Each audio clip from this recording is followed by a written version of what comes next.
you're WWE, you have 6 hours, 5 to 6 hours of main roster television that you need to fill every single week. We understand that there is an emphasis on star power in this current age of WWE. I get that. You understand that you need to be building long-term stories. Totally fine with that. What I'm not fine with is those long-term stories not only dragging out, but dragging on throughout the show to the point where, well, we don't have room for more than like 3 stories at a time per show.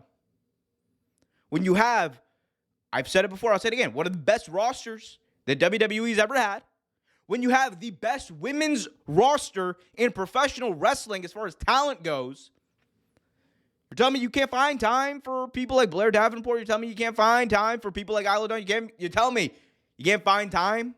Or, sorry, you can find time to build up Giovanni Vinci, but you can't find time to have him on TV afterwards? Don't make no sense to me. Makes 0 sense, in fact.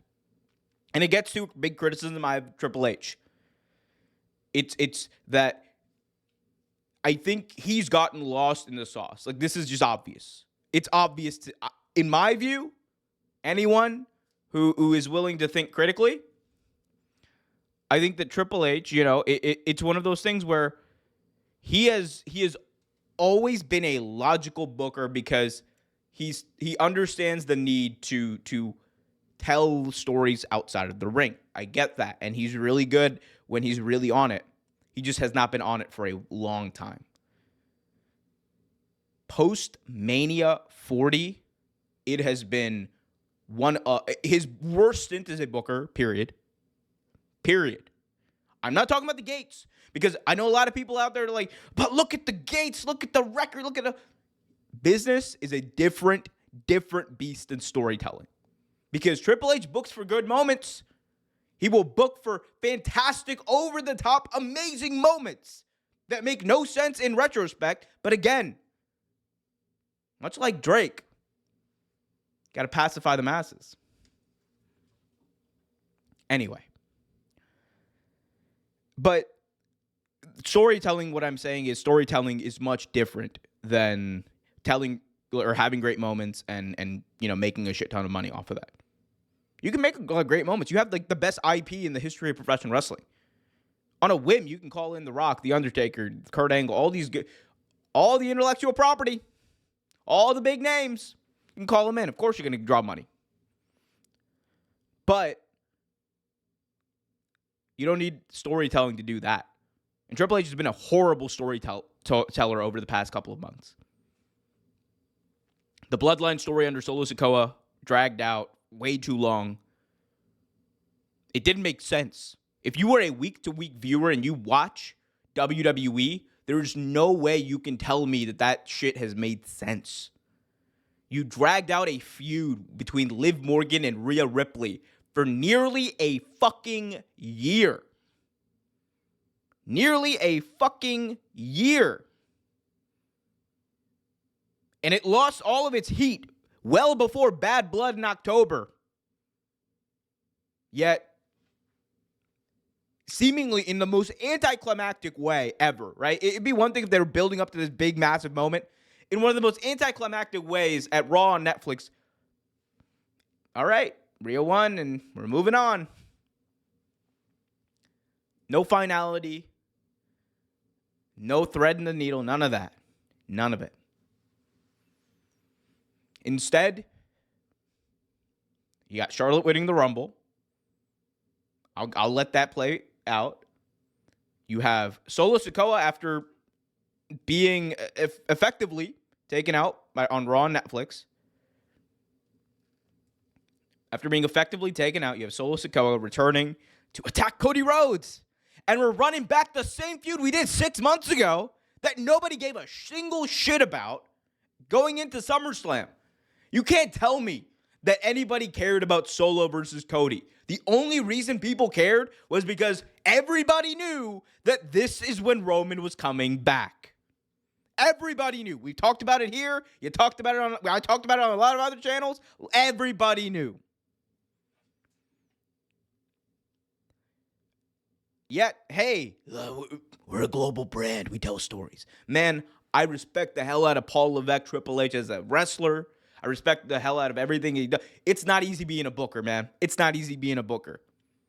But I'm not going to lie to you and tell you that as someone who watches the product week to week to week to week to week to week, that Triple H on the main roster is booking good stories.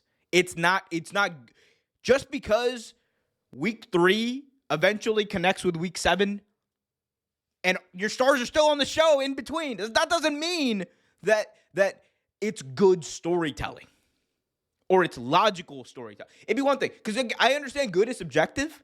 I understand that. But logical.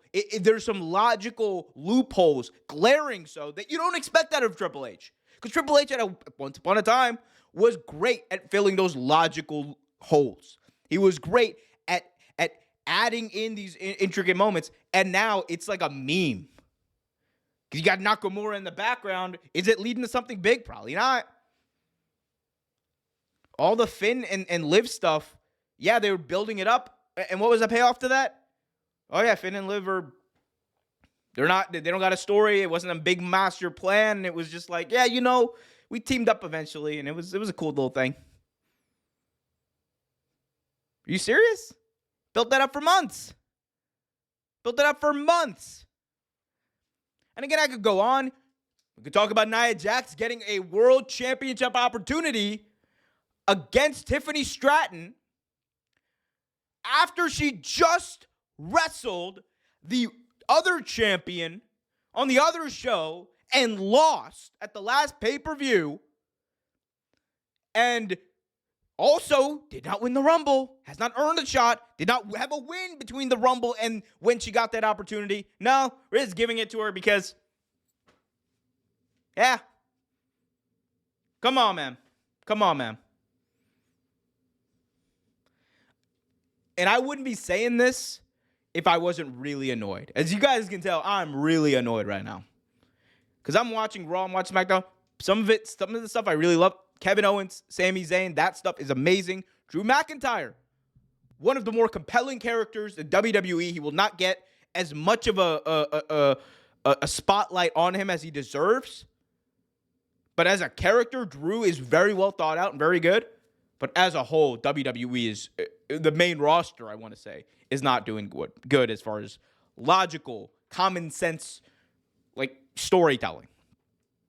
NXT is a totally different ballgame.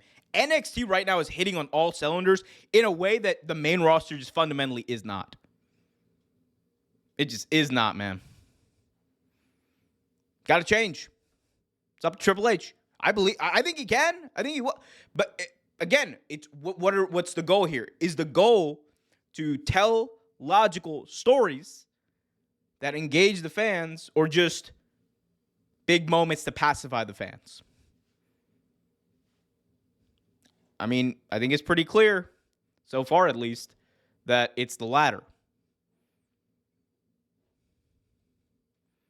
I think it's pretty clear. And it's a big thing that we criticize Vince McMahon for years about, rightfully so. Repeating matches match after match after match. Come on, man. Can't be doing it. Hit that like button, though. Subscribe. Hit that notification bell.